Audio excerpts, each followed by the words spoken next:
She is a woman despised by millions of people in this country, in danger of being harmed, even though she's behind bars.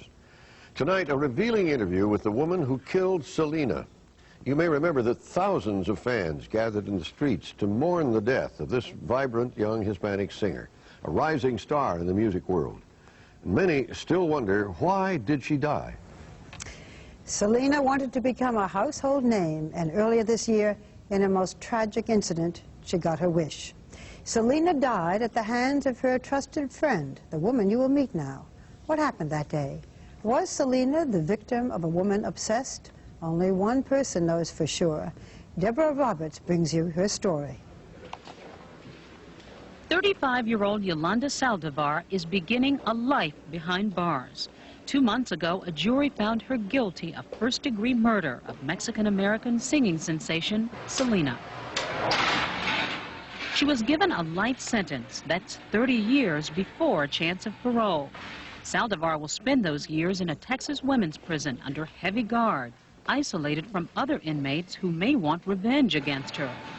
She never testified during her trial, but Saldivar agreed to tell us her side of the story.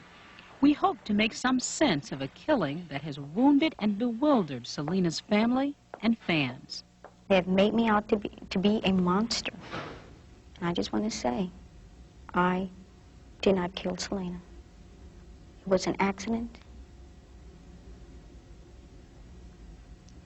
And my conscience is clear. Selena was only 23 when she died at the hands of Saldivar. She was a Grammy-winning, undisputed queen of Tejano music.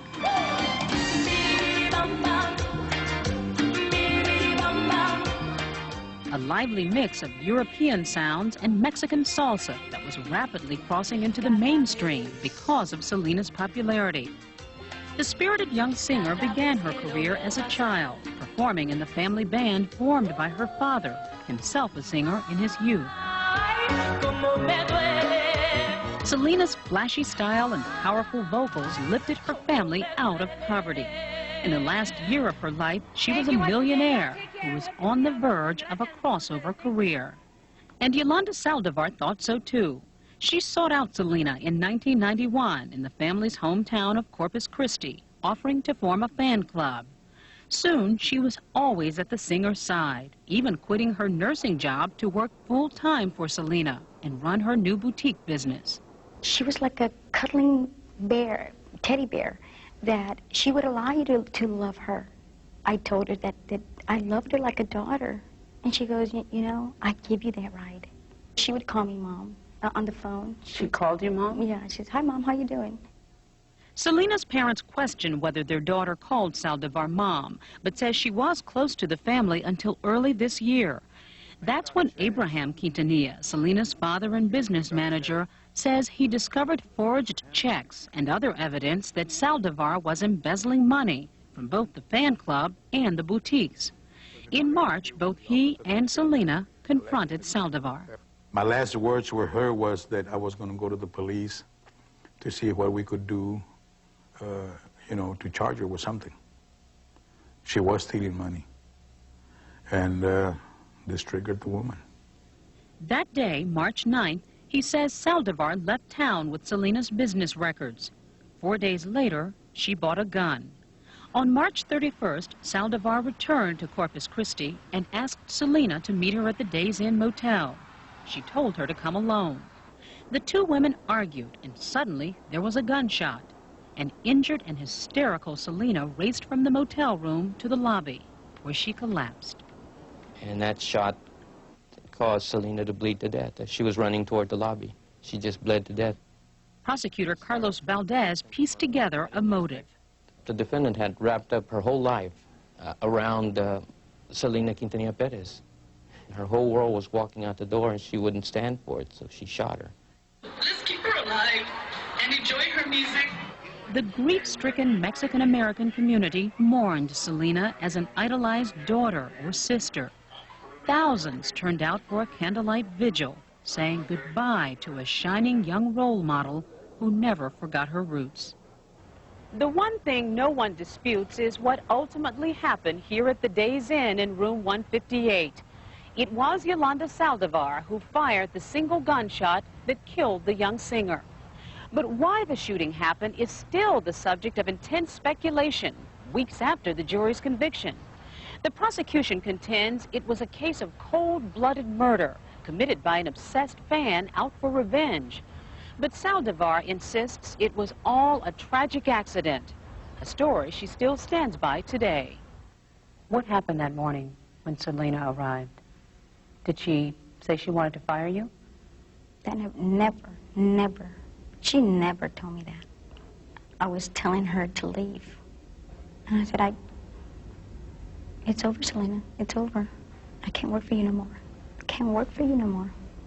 She went down. She grabbed my feet and told me not to leave her. And I picked her up and I told her, just leave. And I grabbed the gun, put it in my head. I pulled the thing back. And I said, if you don't leave, I'm gonna do it, Selena. And she got up and she says, Mom, we need to talk about this. We need to talk about this. I'm gonna close the door. And when she was walking to the door, she was going at an angle. And I told her, don't close the door. And in that instant, the gun went off. But why didn't it hit you? Because I was pointing to the door, and it just went. Did you know she was hit? No, I did not know. There was blood along the door seal. I didn't even look at the door. But there was blood all over the room. How could you not see it? The pictures that I see, they're dots. Saldivar left the blood-spattered room and headed to her car with the gun still in her hand. She said she was looking for Selena. The next 9 hours became a standoff with police. Saldivar sat in her car, gun to her head, negotiating into the night before finally giving herself up. Many people have wondered that if you were really trying to kill yourself, why didn't you commit suicide when you were in the car all those 9.5 hours? There were many things going through my mind. I could hear her in my mind telling me, stay behind. Stay behind. I hear her tell me, you don't commit suicide because I'll never see you in heaven. Jurors didn't believe Saldivar. It took them less than 3 hours to convict her. Prosecutor Valdez insists there was no evidence of an accidental shooting. This was a simple case of cold-blooded murder. There was an intent involved, and she did exactly what she set out to do. Despite all the evidence against her, Saldivar gives a strikingly different account of the shooting and the weeks that led up to it, contradicting witnesses and the Quintanilla family. Did you steal any money from Selena's business? No, ma'am. Not ever. Can you tell me if you were angry, frustrated? No, I was never angry. I was never frustrated. Quintanilla, now living with the silence of his daughter's empty recording studio, says his documents prove that Saldivar embezzled more than $100,000 from Selena. He also says he was increasingly bothered by Saldivar's possessiveness toward his daughter. And I did start noticing an obsession with Selena. In my opinion, she was living a life through Selena.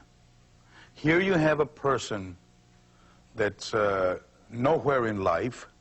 Right before she killed Selena, I found out that she was stalking Selena by phone. There were allegations that you were in love with her. And that's not true either. And if people think that Selena and I had a lesbian relationship, you're not a fan of Selena. Why did you decide you needed a gun? It was after threats had been made against my life. Who threatened you? Her father. Abraham Quintanilla threatened you? Yes. Quintanilla insists he never threatened Saldivar. He's convinced that she bought the gun to kill Selena. She saw me as the person who initiated this. She saw me as the enemy. How much more could she hurt us than killing Selena? Is there any way Selena or her family could have seen this kind of a death coming? No. No tips, no clues? No. Forensic psychologist Dr. Reed Malloy